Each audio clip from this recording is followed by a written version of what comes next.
Okay, we're here in the container, and it's been the kind of the running joke all week, right? We're in the container, We're definitely in the Yeah, container. what's in the container you don't really know, but we're talking security here in many respects. So now we actually know what's in the container. We're here with a computer security expert in Liran Tancman, who is CEO of Rezilion. Liran, really nice to have you on the show here. And you were talking when we got started about you were trained as a classical violinist. Oh wow, yes, I was. So how has that influenced your work over the years? I mean, how is like that background in the arts? I know there's a real correlation between engineering and the arts. I'm curious on your perspective. Well, I think so. I had a same teacher for 12 years, and he used to differentiate between two types of mistakes. One was a technical mistake, right? How do you get very, very perfect on the details? And if there was a mistake, he would tell me about it. By the way, if I would repeat the same mistake twice, the lesson would be over, go home. But then there was a second type of mistake, That's unhandled errors, right? Yeah. But then there was a second type of mistake, which is really you didn't really figure out what you were trying to say here, right? It's more about art. It's more about and then he wouldn't send me home. He would say try again and try again. He wouldn't say what's the mistake until you find your own voice. And I think when you think about engineering, products, startups, technology in general, you want to be very, very perfect.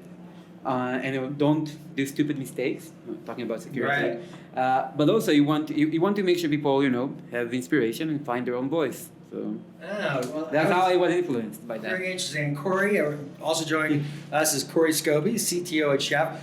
Last time I talked to you, you had another title, and I know there's been a lot of work being done on Chef, and part of it is really with Inspec, in which we're going to be talking a little bit about today, because there is a new integration that Chef is doing with Rezilion, which is really launching this month. And so thanks for joining us to kind of talk about this, because one of the conversations that we are having right now is about shifting left. And a lot of the concern, I think, like you see in other camps around security, is how much of it is still handled manually, and especially as we're working in architectures like Kubernetes, right? Where now who actually does the configuration? Is it the engineer or the ops person? Is it the engineer? Is it the developer?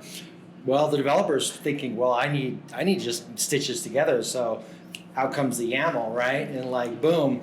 And so it's now we're back in script land, right? And so there is this need for automation. So I'd love to get the perspective from you, Corey, on what is Inspec, how is Inspec fitting into the overall Chef data platform, and then perhaps we can learn about Rezilion and how it fits in. Yeah, for sure.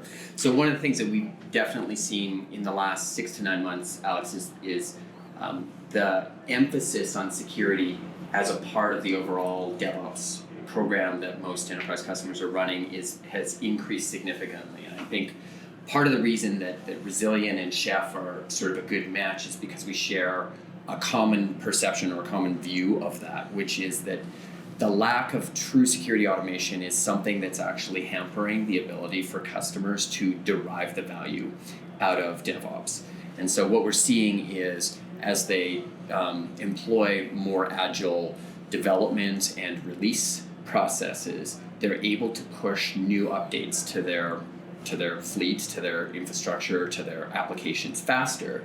But they haven't done the requisite work on the security side to implement security automation as well. And so therefore, one of two things happens. Either they don't know the state of their systems as they continue to evolve and push new updates into production. And that's really where Rezilion comes in around the real-time view of that. Inspec is really about how do I set a baseline for what all things should be true in a broad-scale hypercomputing environment, and Rezilion does a fantastic job of fingerprinting the specific stuff that an application needs to be successful, which may or may not comply with the grander security policy, and then being able to detect when there's changes in behavior around that. Liran, maybe you could tell us a little bit about your background, because you've been in the security space for a long time, and I know you sold your one company at least, and now you're focusing resilient. And I'm curious why you've picked this focus. As it was being explained to me by Todd Klein, who works with you, he was talking to me about it's like a plug-in architecture in many ways. Is that accurate, or how would you describe it, and how does it fit with Inspec? Inspec? Yeah. So I would say yes. It's my second security company, and I think for many years in security we have been really focused about detection, for example. How do we have more alerts, detect more things, and as I've come to know bigger environments, and DevOps environments are really, they're bigger than what we ever knew. They are faster than what we ever knew. And then, and DevOps is really all around automation. It's all about taking the human today deployment and operations work. And security, on the other hand, really remain manual, right? Yeah. Security, really, you need someone to define policies, someone to review alerts, someone to fix. And really the idea behind Rezilion is how do we make security and resilience an inherent feature of the infrastructure? How instead of having people chasing alerts all day long, we have an infrastructure that self-heals, self-standardizes, and make sure it's in a good state. And I think we kind of continue where Inspec stopped. So, if Inspec is about making sure that you configured your instance in a compliant manner, that you don't have vulnerabilities you don't need, we take it from there and say, okay, now we have something coming out of your CI/CD pipeline. It was programmed and configured. What we as Rezilion do is that we analyze that to understand what is the intended state. What does your developers and admins intend a virtual machine, a container to be doing? We do it automatically, we do it statically, and in runtime we see if what's actually going on fits what we intended to happen. If everything is good, perfect. If not, we plug back to tools like Chef to remediate and bring you back to a known good state. Okay. So there's a version control then that's part of this. Would that be accurate?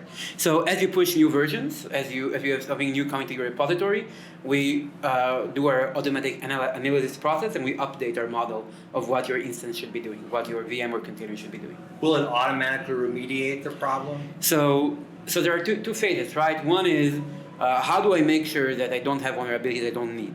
And again, tools like Inspec do a good job there. And then the second is, okay, I have vulnerability, maybe I don't know about it, maybe I know and I cannot fix it because it's in an image I bought on the marketplace and I don't control the code. And maybe there is another issue that allows someone to get in. What we do is that we, as soon as someone leverages this vulnerability to make your application or your service do something it was not supposed to do, we automatically mitigate, we automatically bring you back to a known good state. And when you try again, we'll automatically fan them out again. So we will let you know, okay, you have a hole, you need to fix it. Meanwhile, we are there, so you can run without fear. Okay, so in an Inspec environment, and by the way, I first learned about Inspec in 3 or 4 years ago when Chef was doing their event, ChefCon in Austin. Yeah. And it was just after the acquisition that you made. Yeah, Volcano Sec back then, yeah. Right, and it was fascinating to me because it was one of those examples where you could point to many keynote addresses I heard over the years where executives with large technology companies would discount the new technologies due to their security issues, Yeah. right? And they could do it quite easily, and that was like a known concern that people had. So here was an example of how compliance was becoming automated, Yeah. right? And how it really was important to have this capability.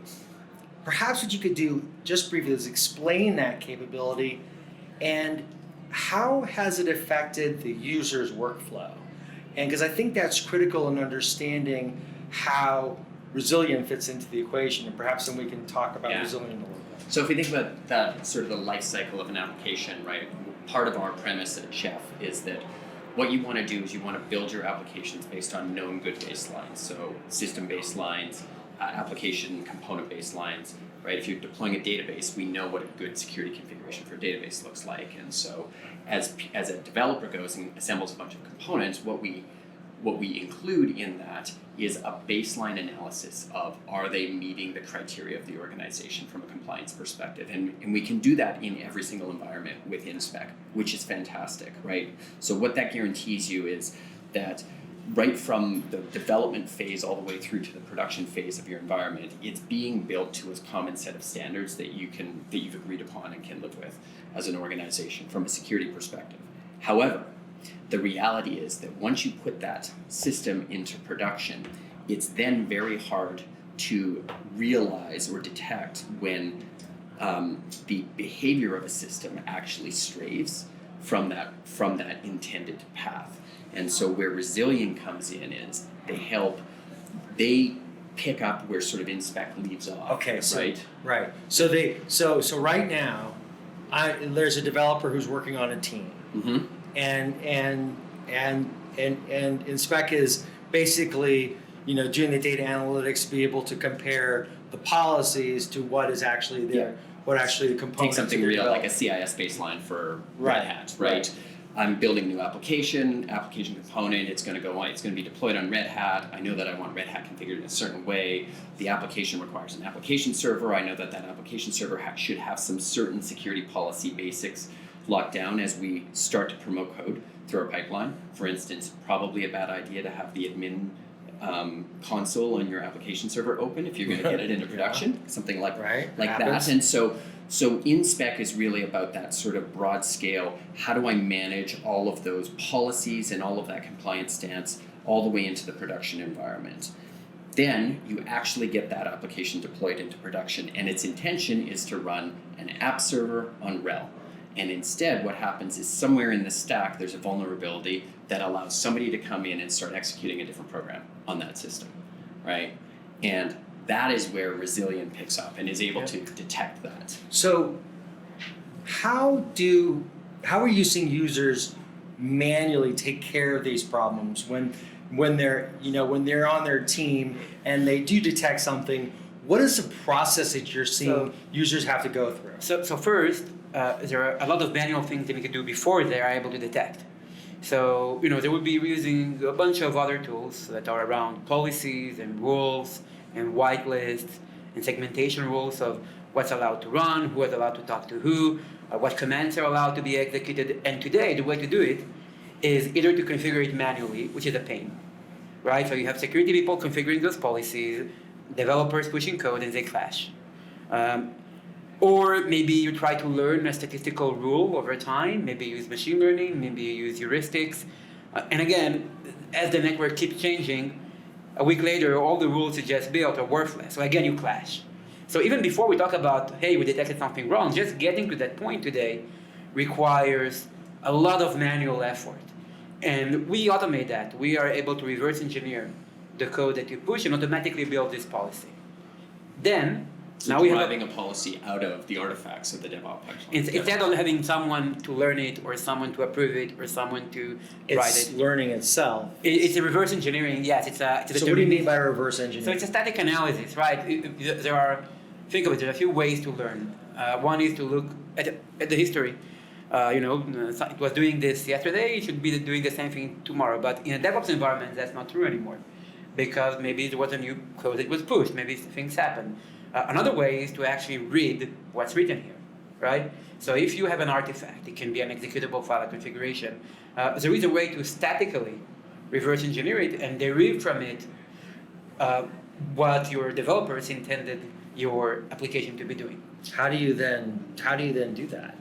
So that's really the kind of the secret sauce of the company, but it's really about understanding operating systems and understanding runtime environment and understanding the way code is interpreted and run and loaded to memory and how configurations are interpreted. It's really about internals.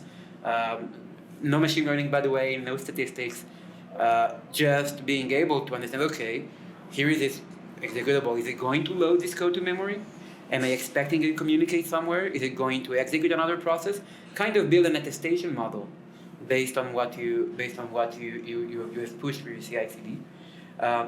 And then, now we are in a place where we can actually detect something, right? So the first thing we had to automate was this notion of creating a baseline or a policy. The second piece was, okay, now we monitor on runtime. we have an agent sitting in production, and it tells us what's actually happening. And now we can match. We can ask ourselves, is it doing what it was programmed to do? Is this thing running right now what it's supposed to run? Was it supposed to execute this other piece of code?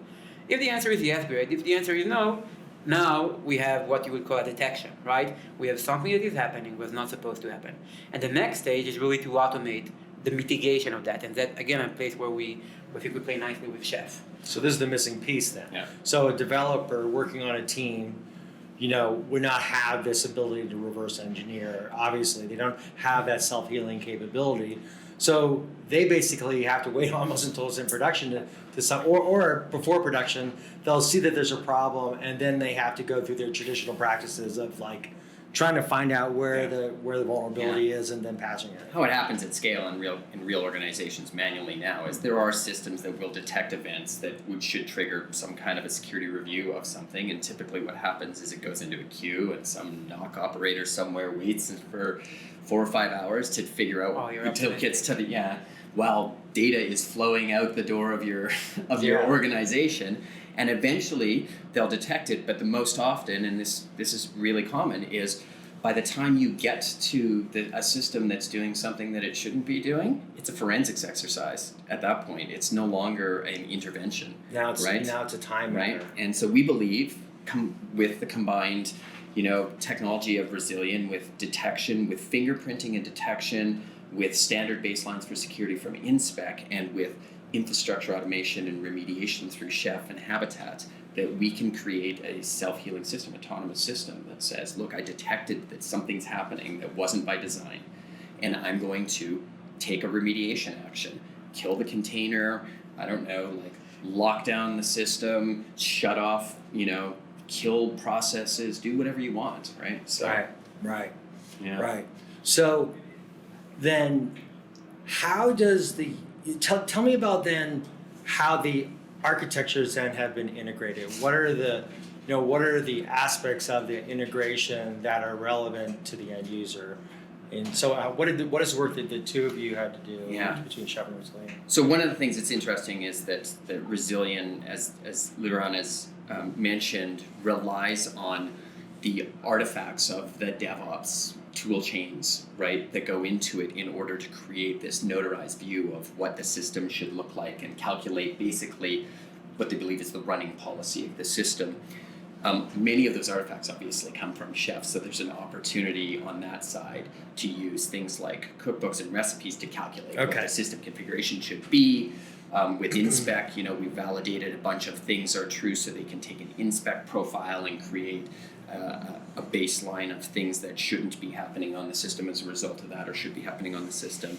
And then with Habitat and application deployment, we've got a record that says, look, here is the plan for all of the components that should come with a piece of software. And so if other components are somehow installed on the system outside of the scope of that application, that can go into the notarization as well. And then on the flip side with detection, as soon as you detect an event, then the question is, how do you make it actionable? And we've been working together on recipes, cookbooks, and other actions that can actually take that auto remediation action.